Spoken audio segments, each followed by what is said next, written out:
那个影片可以丢出这种状态，是因为有花了一段时间在做准备，就是想要去推广我这个东西，就是不管你是哪个年纪啊，然后可以透过我的训练，可以让他们再回到就是应有的那个水准之外，还有就是可能还没接触的，也希望就是可以透过我们这个训练，让他们身体强化，然后让他们的技术面都可以提升。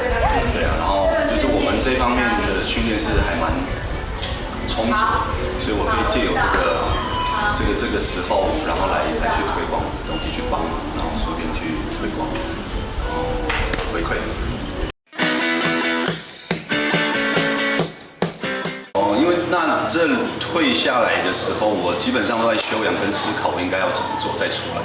因为那个时候我的身体的伤就是有些部分需要休养去疗伤，然后疗伤完了，然后就已经有计划出来说应该怎么做，对，就是对我的阶段会比较好，所以才会等到近期，才去出来再做这个事情。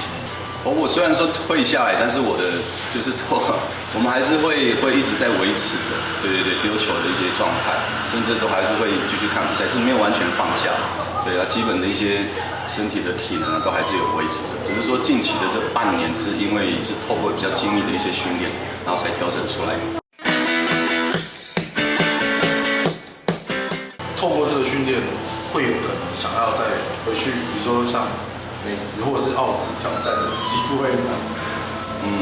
很难说了，很难说。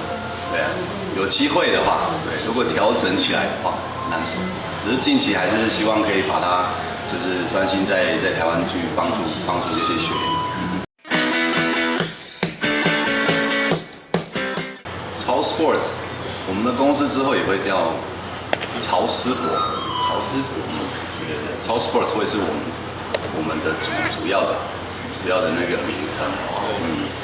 然后也会有一些相关的商品，也会有相关的商品。对，然后就是比如说你有报名，可能就有一些什么样的优惠嘛，对，所以预计启动的时间，预计可能10月，哇，就在这个很快，就再过几天嘛，对，就再过几天，对。超师伯的翻成再中文一点，超速的阿伯，超速伯。超速的阿伯，真的是这样子啊？对，超速的阿伯。那你们会据点大概会是在台北吗？桃园还是花莲？桃园、台北这一块。这个东西过去了，还有什么好？对，没什么好讲的。对啊，如果他们真的要讲的话，我还是会跟他们说了。可是我都没遇过这样的。